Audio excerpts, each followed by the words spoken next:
பிஸ்மில்லாஹிர் ரஹ்மானிர் ரஹீம். லியுந்திர மன் கான ஹய்யம் வ யஹ்கல் கௌலு அலல் காஃபிரீன். சூரா யாசீனுடைய 70வது ஆயத்து, 70வது வசனம். லியுந்திர மன் கான ஹய்யம் வ யஹ்கல் கௌலு அலல் காஃபிரீன். இந்த ஆயத்து முந்திய ஆயத்தினுடைய தொடராக இருக்கிறது.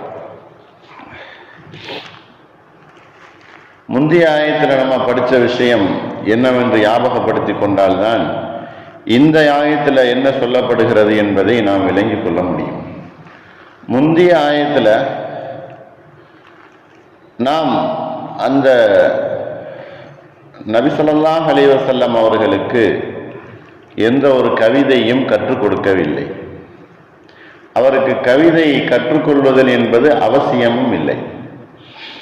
ஆனால் இந்த குர்ஆன் மிகவும் தெளிவானது, ஓதப்படக்கூடியது, நல் உபதேசங்களை எடுத்துரைக்கக்கூடியது அப்படிங்கிற விஷயத்தை நம்ம நேற்று படித்தோம். அதனுடைய தொடர் தான் இந்த ஆயத்தில்.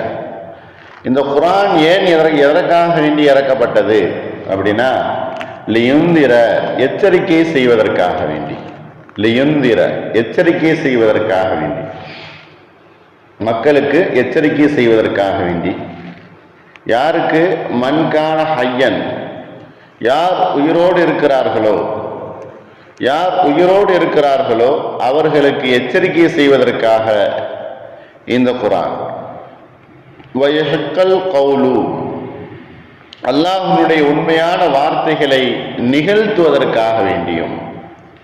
வயஹ்கல் கௌலு, அல்லாஹ்வுடைய வார்த்தைகளை, அல்லாஹ்வுடைய உண்மை வார்த்தைகளை நிலைநாட்டுவதற்காக வேண்டியும் அல்லாஹ் இந்த குர்ஆன் இருந்து கொண்டிருக்கிறது. யாரின் மீது? அலல் காஃபிரீன், காஃபிர்கள் மீது. காஃபிர்கள் மீது, இறை மறுப்பாளர்கள் மீது அல்லாஹ்வுடைய வாக்கையும் அல்லாஹ்வுடைய சொல்லையும் நிலைநாட்டுவதற்காக வேண்டியும். மேலும் இந்த குர்ஆன் ஆகிறது உயிராக இருக்கக்கூடியவர்களுக்கு அது உபதேசமாகவும் அது எச்சரிக்கையாகவும் இருந்து கொண்டிருக்கிறது. அல்லாஹ் உபதேசம் செய்து மக்களை எச்சரிக்கை செய்கிறான். அதுக்காக வேண்டியும் அல்லாஹ் இந்த குர்ஆனை இறக்கி இருக்கிறான். அப்ப குர்ஆனை பற்றி தான் இந்த 2 வசனங்களும், நேற்று படித்த அந்த வசனமும் இன்றைக்கு படிக்கக்கூடிய இந்த வசனமும் குர்ஆனை பற்றி உண்டானதுதான் என்பதை நமக்கு விளங்குகிறது. லியுந்திர மன்கான ஹய்யன், அதாவது உயிரோட்டமுள்ள உள்ளமும் பிரகாசமான உணர்வுகளும் இருக்கக்கூடியவர்களுக்கு, உயிரோட்டமான உள்ளமும் பிரகாசமான உணர்வுகளும் இருக்கக்கூடியவர்களுக்கு இந்த குர்ஆன் மிகவும் எச்சரிக்கை செய்கிறது. உயிருடன் இருக்கக்கூடியவர்கள் சொன்னா என்ன அர்த்தம்? அதாவது மௌத்தா போனவர்களுக்கு இந்த குர்ஆன் மூலமாக எந்த ஒரு நன்மையும் இல்லை. ஆக உயிருடன் இருக்கக்கூடியவர்களுக்கு தான் இந்த குர்ஆன் பிரயோஜனப்படுகிறது. ஒவ்வொரு நாளும் இந்த குர்ஆன் மனிதனுக்கு எச்சரிக்கையாகவே இருந்து கொண்டிருக்கிறது. பூமியில வாழக்கூடிய, அறியக்கூடிய, பேசக்கூடிய, அறிவார்ந்த எல்லா மனிதர்களுக்கும் இந்த குர்ஆன் எச்சரிக்கை செய்கிறது. இது இந்த குர்ஆன் ஆகிறது யாராருக்கெல்லாம் எச்சரிக்கை செய்யும் என்று பார்த்தால், அல்லாஹுவை வணங்கக்கூடியவர்களுக்கும் சரி, அல்லாஹுவை வணங்காதவர்களுக்கும் சரி, முஸ்லிம்களுக்கும் சரி, காபிர்களுக்கும் சரி,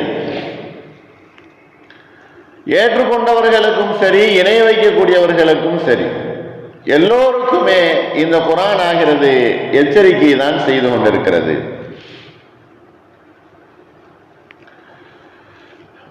உணர்வுகள் உள்ளவர்கள், உயிர் பெற்றிருப்பவர்கள், குறிப்பாக இவர்களுக்கு இந்த குர்ஆன் எச்சரிக்கை செய்யும். எச்சரிக்கை என்று சொன்னால் என்ன அர்த்தம்? மனிதன் செல்லக்கூடிய பாதை தவறான பாதை என்பதை அது உணர்த்துகிறது என்பதாக பொருள். உலகத்தில் தவறான பாதையில மனிதர்கள் போகிறார்கள் என்று சொன்னால் அதை இந்த குர்ஆன் ஆகிறது அது எச்சரிக்கை செய்யும். பொதுவாக மனிதன் வழிதவறி போனால் அந்த மனிதனுக்கு நேரான பாதை தெரிந்தவர்கள் வழிகாட்டுவார்கள். ஒரு ஊருக்கு போறோம், தெரியாத ஒரு ஊருக்கு நாம் சென்றிருக்கிறோம், அந்த ஊருக்கு நாம் முன்னால் வந்தது கிடையாது, அந்த இடத்திற்கு நாம் போனது கிடையாது. அந்த இடத்துல இருக்கக்கூடிய அந்த அட்ரஸையோ அல்லது அந்த மனிதரையோ பற்றி நம்ம விசாரிக்கணும் அப்படின்னு சொன்னா அவர்கள் அந்த தெரிந்தவர்களிடத்துல நாம் கேட்கணும். அவர்கள் நமக்கு அறிவுரை சொல்லுவார்கள். அது என்ன வழி என்பதாக நமக்கு காட்டுவாங்க. அவரை பற்றி உண்டான விஷயங்களை நமக்கு எடுத்து சொல்லுவார்கள். நேரான வழி என்பது நமக்கு ஒரு எச்சரிக்கையாகவே இருந்து கொண்டிருக்கிறது. வழி தவறாமல் இருப்பதற்கு நேரான வழியை காட்டுதல் என்பது ஒரு எச்சரிக்கை தான். ஈமான் கொள்ளாதவர்களுக்கு, முஷ்ரிக்குகளுக்கும், காபிர்களுக்கும் இது உண்மையான ஒரு எச்சரிக்கை. ஆகினால இந்த எச்சரிக்கையை அல்லாஹ் தன்னுடைய குர்ஆனின் மூலமாக கூறி காட்டுகிறான். ஆகினாலதான் இந்த இடத்துல உயிருள்ளவர்களுக்கு எச்சரிக்கை செய்தல் ஒரு விஷயம். இரண்டாவது கவுலு அப்படிங்கிறதுக்கு அர்த்தம் அல்லாஹ் தன் புறத்திலிருந்து எந்த வாக்கை மக்களுக்கு சொன்னானோ அதை உண்மைப்படுத்துதல், அதை நிகழ்த்தி காட்டுதல், அதை பழிக்க வைக்குதல், அதை மக்களுக்கு நாம் சொன்னதை உண்மையாக ஆக்கி காட்டுதல். கவுலு அல்லாஹ் எதை சொன்னானோ அதை உண்மைப்படுத்தி காட்டுதல் அப்படிங்கிறதுக்கு தான் இந்த குர்ஆன் ஆகிறது எச்சரிக்கை செய்கிறது. யாருக்கு? காபிர்களுக்கு. அல்லாஹ் காபிர்களுடைய விஷயத்துல எத்துணை உடன்படிக்கைகளை குர்ஆன்ல சொல்லி இருக்கிறானோ அத்துணையுமே அல்லாஹ் நிகழ்த்தி காட்டுவான். அந்த நிகழ்த்தி காட்டுதல் என்பது மறுமையினுடைய சிந்தனையை ஊட்டுவதாக இருக்கும். நபி ஸல்லல்லாஹு அலைஹி வஸல்லம் அவர்கள் சொன்னார்களே, அறிவாளி என்பவன் யார் என்றால், அறிவாளி என்பவன் யார் என்று சொன்னால் இந்த பூமியை, உலகத்தை உயிருடன் வாழக்கூடிய காலத்துல அவன் பயன்படுத்தி கொள்ளுவான் ஒரு விவசாயியை போன்று. எப்படி காலங்கள் வரும்போது விவசாயி தன்னுடைய இடத்தை, நிலத்தை பயன்படுத்தி கொண்டு மகசூல்களை எடுக்கிறானோ அதுபோல இந்த உலகத்துல அறிவாளி என்பவன் தன்னுடைய வாழ்க்கையை பயன்படுத்தி கொண்டு மறுமையினுடைய தயாரிப்பு செய்கிறான். மறுமையினுடைய தயாரிப்புக்காக வேண்டி இந்த உலக வாழ்க்கையை அவன் பயன்படுத்தி கொள்வான். இவன் தான் அறிவாளி என்பதாக நபி ஸல்லல்லாஹு அலைஹி வஸல்லம் அவங்க சொன்னாங்க. அப்ப உயிரோட்டம் என்பதும், உயிரான உணர்வுகள் என்பதும், உயிரோட்டம் உள்ள உயிர்கள் என்பதும் என்ன அர்த்தம்?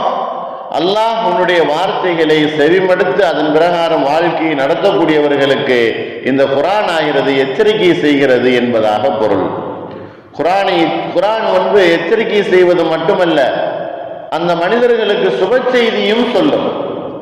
பல இடங்கள்ல அல்லாஹ் சுப செய்தி என்பதாகவும் இதற்கு நேர் எதிரான விஷயத்தையும் சொல்லி காட்டுகிறான். எச்சரிக்கை என்பது நரகத்தை கொண்டு, சுப செய்தி என்பது சுவர்க்கத்தை கொண்டு. நம்முடைய உடல் நோயை கொண்டு டாக்டர் எச்சரிக்கை செய்கிறார் அப்படின்னு சொன்னா அவர் நம்மை பயமுறுத்துகிறார் அல்லது நமக்கு அவர் தீங்கு செய்கிறார் என்பதாக அர்த்தம் அல்ல. அல்லாஹ் நரகத்தை கொண்டு எச்சரிக்கை செய்கிறான் அப்படின்னு சொன்னா நமக்காக வேண்டி நரகத்தை படைச்சிட்டா அல்லாஹ் அப்படிங்கிற அர்த்தம் அல்ல. நரகத்தை படைத்தவன் அவன் எப்படி ரப்பாக இருக்க முடியும் என்பதாகவும் நினைக்க முடியாது. ஒரு மருத்துவர் நம்மை பார்த்து சொல்லுகிறார், உங்களுக்கு இந்த மாதிரி இருக்குது, நீ உடனடியாக ட்ரீட்மெண்ட் எடுக்கணும், நீங்க உங்களை எச்சரிக்கை செய்கிறார், உங்களுக்கு மருத்துவம் செய்கிறார்.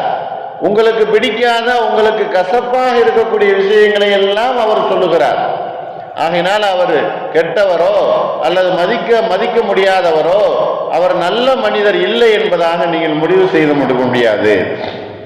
எச்சரிக்கை செய்யக்கூடியவர்களை எல்லாம் நாம் சற்று ஏறிட்டு பார்ப்பதற்கு கடமைப்பட்டவர்களாக இருக்கிறோம். அதனுடைய வடிவில் தான் அல்லாஹ் நம்மளை இந்த குர்ஆன் மூலமாக எச்சரிக்கை செய்கிறான். இந்த எச்சரிக்கையின் மூலமாக நமது வாழ்க்கையை திருத்திக் கொள்ளணும். நம்முடைய வாழ்க்கையில நிறைய நல்ல அம்சங்களையும் நல்ல சிந்தனைகளையும் நல்ல உணர்வுகளையும் கொண்டு வரணும். அல்லாஹ் அதை நிகழ்த்தி காட்டுவதற்கு தான் இந்த குர்ஆனை இறக்கி இருக்கிறான் என்பதாக அல்லாஹ் இந்த ஆயத்தில் சொல்லுகிறான்.